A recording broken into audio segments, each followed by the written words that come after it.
दोस्तों अगर आप लोग भी एसएससी जीडी की तैयारी कर रहे हो ना, तो भाई सच में आपके लिए एक मतलब बहुत ही बड़ी दिक्कत हो सकती है। क्योंकि भाई अभी तक होता क्या था कि आप जब भी अपना एसएससी जीडी का एग्जाम देते थे, तो अभी तक आपको 60 मिनट मिलते थे। आपको 60 मिनट अभी भी मिलेंगे, पर बात ये नहीं है। बात ये है कि आप पहले मतलब आप अपना किसी भी सेक्शन में कितना भी टाइम दे सकते थे। यानी कि पहले हम लोग क्या करते थे कि आप मतलब हम लोग अपनी हिंदी को और जीएस को कम समय में कर लेते थे, और बाकी का जो भी टाइम था वो अपने मैथ को और रीजनिंग को दे देते थे। ठीक है, अब आप लोग को दिक्कत यही आने वाली है, क्योंकि अब एसएससी जीडी में भी सेक्शनल टाइमिंग आने वाली है। देखो भाई, क्योंकि एसएससी सीजीएल में, एसएससी सीपीयू में सेक्शनल टाइमिंग आ चुकी है, और उम्मीद है कि इस बार इसमें भी सेक्शनल टाइमिंग आ ही जाएगी। 90% से भी ज़्यादा चांस है। अब भाई इसमें होगा क्या, इसमें आपको हर एक सेक्शन के लिए 15-15 मिनट का टाइम मिलेगा।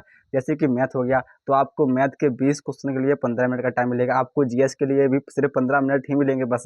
15 मिनट के बाद ऑटोमेटिक आप दूसरे सेक्शन में पहुंच जाओगे, और आप दोबारा उस सेक्शन में वापस भी नहीं आ पाओगे। ठीक है, फिर उसके बाद आपको मैथ में भी 15 मिनट मिलेंगे, और आपको रीजनिंग में भी 15 मिनट मिलेंगे। आपको जीएस में और हिंदी में कोई दिक्कत तो वैसे होने वाली है नहीं है। ये चीज़ आपको भी पता है कि जीएस के लिए भाई खूब से खूब 5 से 6 मिनट बहुत होते हैं यार। लेकिन इन्होंने क्या किया कि अब आपको अपनी जीएस को 15 मिनट में करना है यार। जीएस को हम आराम से 7-8 मिनट में खूब से खूब 7-8 मिनट में इजीली कर लेंगे भाई। फिर बाकी का 5 मिनट 10 मिनट ऐसे बैठे रहो, देखते रहो आसपास क्या हो रहा है यार। वही तो गलत चीज़ हुई है ना। मतलब पहले हम लोग क्या कर ले, मतलब पहले हम लोग अपना यही जो 5 मिनट जो हमारे समय बच रहे हैं, तो हम इसी टाइम को मैथ में लगा सकते थे। बट अब ऐसा नहीं है। अब आपको मैथ में 15 मिनट में आपको 20 क्वेश्चन करने हैं भाई। अब भाई 15 मिनट में 20 क्वेश्चन भाई हर कोई तो नहीं कर सकता है।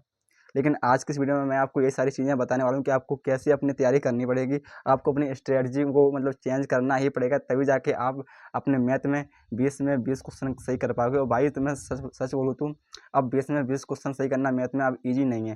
देखो, आपको हिंदी में कोई दिक्कत नहीं होगी, ठीक है, आपको जीएस में कोई दिक्कत नहीं होगी, तो हम इसके बारे में बात नहीं करेंगे।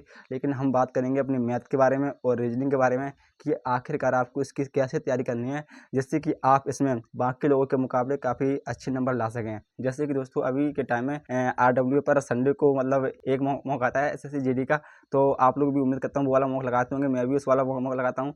तो भाई देखो, उसमें मेरे रीजनिंग में 18-19 क्वेश्चन हमेशा सही आते हैं, ठीक है। और जब मैं स्टार्टिंग में तैयारी करता था, तो मैं रीजनिंग को लगभग 20 मिनट में कर पाता था। अब मुझे मतलब थोड़ा बहुत टाइम हो गया है तैयारी करते-करते, तो मैं अब रीजनिंग को आराम से 12 से 13 मिनट में कर लेता हूँ, ठीक है। तो मेरे लिए तो मतलब 15 मिनट का कोई दिक्कत नहीं है रीजनिंग में, तो मैं अपनी रीजनिंग को ईज़िली कर लेता हूँ। लेकिन अगर आप लोग स्टार्टिंग में तैयारी कर रहे हो, तो आपको डेफ़िनेटली आपको दिक्कत होगी 15 मिनट में, और आपको मैथ में तो 110% दिक्कत होगी। भाई देखो, सबसे पहले हम बात करते हैं रीजनिंग के लिए। आपको रीजनिंग में क्या करना है, आपको एक चीज़ अप्लाई करनी है, स्किपिंग मेथड। आपको ये चीज़ रीजनिंग में और मैथ में भी मतलब इसको अप्लाई करना है। जैसे कि मान लीजिए आप कोई भी क्वेश्चन कर रहे हैं, ठीक है, आपको लग रहा है कि आपको ये क्वेश्चन नहीं आएगा भाई, ये चीज़ आपको 2 से 3 सेकंड में आपके दिमाग में क्लिक कर जानी चाहिए कि हमको ये क्वेश्चन आएगा या फिर नहीं आएगा। अगर आपको लगे कि आपको ये क्वेश्चन दिक्कत करेगा, या फिर क्वेश्चन बहुत लेंथी है, भाई आप उस क्वेश्चन को तुरंत छोड़ दो भाई, तुरंत छोड़ दो, आप आगे बढ़ जाओ, ठीक है। यानी कि आप उसी क्वेश्चन को करना कि आप जिस क्वेश्चन को 30 से 40 सेकंड में कर सको। और अगर आप 30 से 40 सेकंड के बाद करने के बाद भी अगर आपसे क्वेश्चन वो नहीं बन रहा है भाई, भैया आप उसको छोड़ दो, आप उसको बाद में देख लेना अगर टाइम बचा तो।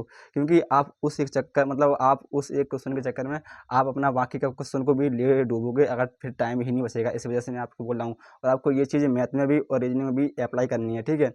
मैं ये चीज़ें मतलब दोनों के लिए बोल रहा हूँ। और उसके बाद हम बात करते हैं कि आपको क्या करनी चाहिए जिससे कि आपकी स्पीड बढ़े। भाई देखो, सीधी सी बात है, अगर आप धीमे-धीमे पेन में कुछ चीज़ें कर रहे हो, एक-एक चीज़ को अपनी कॉपी में कर रहे हो, ऐसे करके आप सवाल सॉल्व कर रहे हो, तो डेफ़िनेटली आप बहुत सारे लोगों से पीछे पहुँच जाओगे।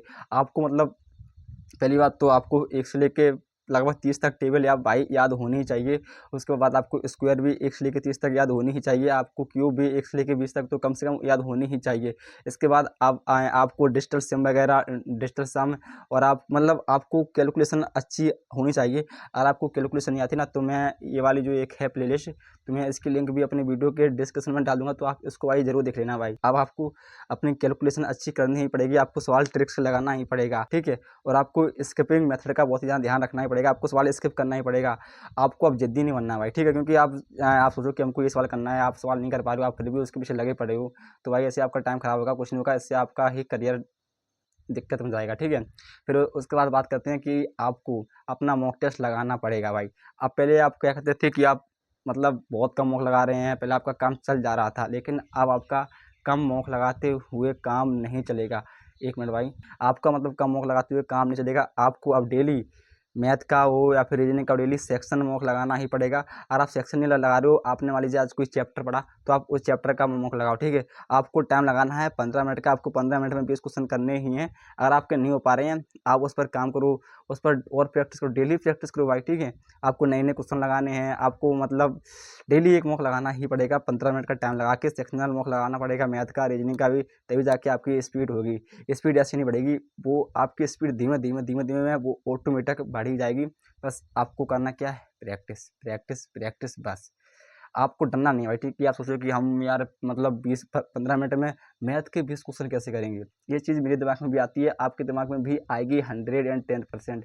बट डरना नहीं है भाई, ठीक है। क्योंकि हमको भी स्टार्टिंग में डर लगता था। जब मैंने स्टार्टिंग में एसएससी जीडी की तैयारी करी थी, तो मैं लगभग मैथ के 20 क्वेश्चन 25 मिनट में कर पाता था। अब तो खैर मैं 18-19 मिनट में कर लेता हूँ 20 क्वेश्चन। लेकिन अब मैं 15 मिनट में मैं खुद ही भाई 15-16 क्वेश्चन ही कर पाता हूँ। बस आपको प्रैक्टिस पर ध्यान देना है, मैं भी अपनी प्रैक्टिस पर ध्यान देता हूँ। डेफिनेटली अगर आप प्रैक्टिस करोगे, रोज़ प्रैक्टिस करोगे, रोज़ आप क्वेश्चन लगाओगे टाइमर लगाकर, तो आप डेफिनेटली आप बाकी लोगों से रेस में काफ़ी आगे निकल जाओगे। और आप ये ना सोचना कि ये मतलब एसएससी जीडी में सेक्शनल टाइमिंग वाला सिस्टम नहीं आएगा भाई। 90% से भी जहाँ चांस है कि ये आएगा ही आएगा, और इसी बार आएगा, ठीक है। तो इसलिए बोलूँगा आपको अपनी तैयारी अच्छी लेके चलनी है। बाकी ऑल द बेस्ट सभी को।